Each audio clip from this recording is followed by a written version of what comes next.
最近，我的手机每天都会收到这样一则提示：高温黄色预警，请做好防暑降温工作。虽然现在已经立秋，但是天气依旧是热浪滚滚。俗话说早上凉飕飕，中午热死牛，这就是秋老虎吧。立秋后，每天早晚确实变得凉爽了许多，所以有时就会给人们一种错觉，以为秋天真的来了，特别是南方。于是就有不少肉友开始各种操作了，但结果却收获一片哀嚎声。那些好不容易挺过夏季的肉们，却在秋季开始了新一轮的黑腐、病虫害、枯叶、摊大饼等，收获的空盆比夏季还要多，实在是非常可惜。大家好，这里是花花世界的频道。秋季对于北方的多肉来说，或许是真的福利期，但是对于南方的多肉来说，却是非常危险的。它不仅来得更晚，时间也非常的短暂。因此秋季多肉犯病与我们太心急有着莫大的关系。虽然现在立秋已有些许日子了，但正好是秋老虎开始发飙的时间，会出现一段将近半个月的回温时间，温度甚至比夏季还要高，所以我们万不可掉以轻心。接下来花友们做好这3点，秋老虎就不可怕了。第一，不要着急撤掉遮阳网。南方的花友千万不要着急撤掉遮阳网。秋老虎期间，正午的太阳依然是很烈，有的地方甚至可以煎鸡蛋。如果在此时就直接暴晒在太阳下，很容易就会出现问题，轻则发生晒斑、粘尾，重则直接烤成小肉干。任何新的环境适应都是需要一个循序渐进的过程，就如同一个眼睛被蒙了一段时间的人，至少短期内它是更适应于比较弱光的环境。如果一下子突然暴露在光照下，就会觉得不舒服、刺眼，甚至还可能会对眼睛造成损伤。所以植物也是一样，经历长达几个月弱光，要见光也是需要一个过程的。肉友们不要心急，可以先让它接受每天早上和傍晚的直射光。等到温度凉爽下来，气温稳定在30度以下了，再接受全日照，基本就没有什么问题了。第二，不要着急浇大水和施肥。整个夏季，南方的花友估计都是不敢怎么浇水，更别说浇大水了。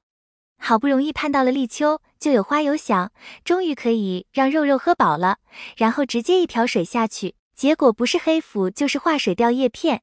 其实立秋并不代表真正的秋季来了，一切还是要温度说话。当白天温度维持在30度以下，早晚在20到25度之间时，才代表真的进入了秋季。但是在这之前，最好不要立即改变浇水的方式。如果多肉植物不是缺水严重、过度消耗的话，建议这段时间就给它们进行断水处理，尽量让盆土处于比较干燥的状态，这样叶片中的含水量也会低一些，就不容易被晒伤，也能降低黑腐化水的概率。而且一定要注意，这个阶段也不要淋雨。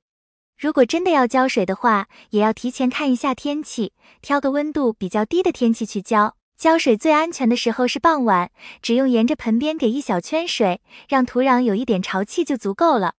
浇完水之后，可以打开窗户，保证一个良好的通风环境，这样多肉的根系既能吸收一定的水分，土壤又能很快恢复较为安全的干燥状态。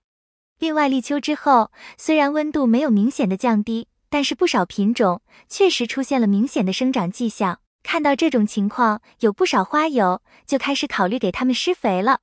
其实这个做法也是非常危险的，毕竟多肉植物刚刚结束休眠，细胞的活跃程度也很低，对于肥料的吸收能力就弱。这个时候施肥，如果掌握不好度的话，很容易造成肥害。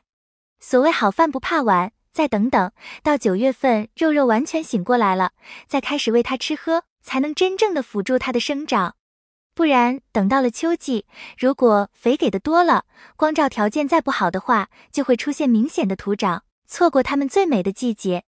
第三，不要买，不要换盆，虫害要抓。现在温度还没下来，而一般现在市场的多肉基本是大棚出品，即使是云南鹿养的，等到了你家，这温度光照的悬殊都是非常不利于植株适应新环境，还有可能直接进入休眠的状态。另外，和夏季一样，除了烂根黑腐之外，此时都不要进行脱盆换土的工作，因为在高温的刺激下，短期内也很难重新长出新根系，开始新的生长。那么现在到底能做什么呢？通风，是的，加强通风，尤其是早晚。如果你在夏季将它们搬到室内来养了，那么现在可早晚露养了，让它开始去适应外面的环境，慢慢的唤醒它。此外，在立秋之后的这20多天里，我们就要多花费一点时间去观察它们的叶片和茎秆，看看是否有病虫害。这个阶段也是烟霉病、介壳虫的爆发期，发现的早的话，处理起来也比较容易一些。如果多肉的生长状态出现了问题，表面看又看不出什么来，那么还是建议花友们对它们进行脱土，看看根系是否有问题。没有问题的话，休根之后，等到温度降低的时候再上盆就可以。这一点大家别怕折腾，我有很多大老桩都是懒得折腾，最后全都出问题了，反倒是折腾过的，后来都保留了下来。总结，革命尚未成功，同志仍需努力。虽然已经立秋了，但是养多肉的时候也不能大意，反倒需要更加小心一些才行，要不然真的有可能让度过夏季的多肉收了空盆，想想就觉得可惜。今天要分享的内容到这里就结束了。分享的内容如果有错误和疏漏，还请批评指摘。关于秋老虎的应对措施，你还有什么问题？欢迎在评论区留言。如果你喜欢花花的内容，请点赞、关注、转发给更多人看到。